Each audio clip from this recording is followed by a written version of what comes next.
While Activision may not have been the first to implement skill-based matchmaking within its games, we're looking at you, EA, they have been the ones catching the most fire for it these past few years. It's implemented in Call of Duty and players are more upset now than ever. We're going to discuss how exactly it works because it goes beyond simply queuing us up based off skill level. How most of us understand it is that after playing games and accumulating stats like kills, deaths, and wins, the game then groups us up with players of equal skill. But diving a little deeper into some of their patterns, it becomes evident that they actually break us into brackets of players low, medium, and high skill. I touch more on these patterns and their specifics in this video here, so check that out if you would like. But to sum it up, these patterns show they have the ability to alter accuracy, damage, and connection, among other things. Being divided into these skill levels have been our general understanding of how the game has been made more difficult. However, what if there's actually more to it than that? They claim skill-based matchmaking is best for the overall Call of Duty community as it prevents novice players from being thrown into lobbies and then beaten to a pulp like that girl from Once Upon a Time in Hollywood.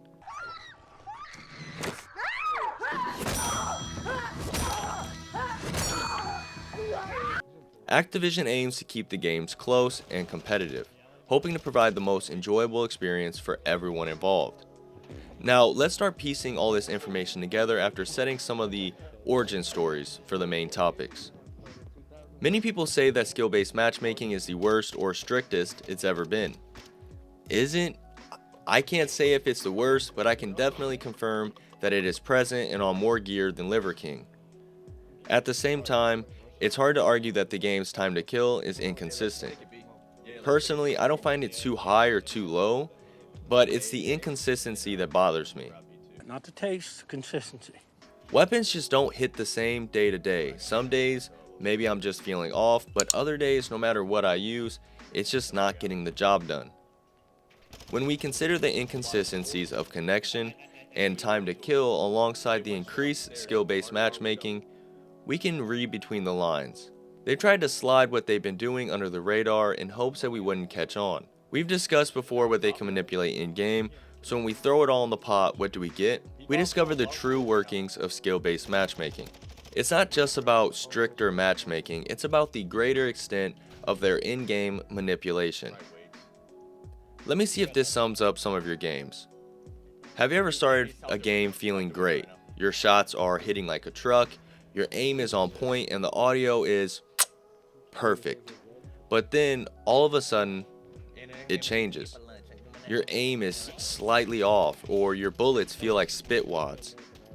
Some might attribute this situation to momentum, which does occur in any sport, and that could be it. But why can't it be both? Why can't Activision be nerfing your accuracy in-game to give your competitors a better chance and keep the game close? What if they're changing your skill bracket a different way? Instead of just placing us in a harder lobby, they decrease our damage or our accuracy, making the lobby feel harder because essentially you're nerfed. This wouldn't be far-fetched because people have proven the existence of damage-based matchmaking, but it's my theory that these nerfs take place during the game itself. They aren't nerfing our damage or audio prior to the game, they're doing it as we're fighting for the dub. While playing the game, they could potentially affect our in-game stats to try and make the game more challenging. Now, if you're curious as to why they would even do this, it's to make these wins feel more rewarding. The point of the skill-based matchmaking is again to try and make the games competitive and fair while protecting bad players. A game coming down to the last few seconds where any kill can decide which team wins is exciting. My little hands slightly tremble afterward, but it does feel amazing. And that's exactly what they're looking for.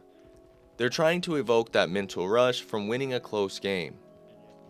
I understand that developers and studios are trying to keep players engaged, rewarded, and challenged, but is this really the way to do it? Increasing the amount they alter in-game is taking away the responsibility of us playing well and earning that win. I guess you could say we're just no longer in control of our own destiny. Holy shit, that's deep. I think the in-game adjustments along with the matchmaking which prioritizes stats over connection, is the core problem of the servers. Our weapons feeling weaker or movements feeling off could definitely contribute to the game feeling laggy. As we continue to look at how much effort Activision is putting into manipulating the players, we can look right across the street and see the lack of effort put into considering the satisfaction of the players. They're trying to push an addiction to playing, not a game to be enjoyed. Like a casino, they want to keep people hooked from the rush of a win after a stretch of a few losses. Let me know your thoughts on this whole in-game and real-time adjustment situation. If you enjoyed the video, consider subscribing, and if you do decide to subscribe, as always, let me know in the comments below so I can personally thank you for supporting me. Do you think this is all far-fetched? Do you not? I love conversing with you guys in the comments because it's nice to hear from others in the community, so let me know below. I'm Scotty for Perez, and I'm going to see you guys next time. Deuces. You are so trash, bro.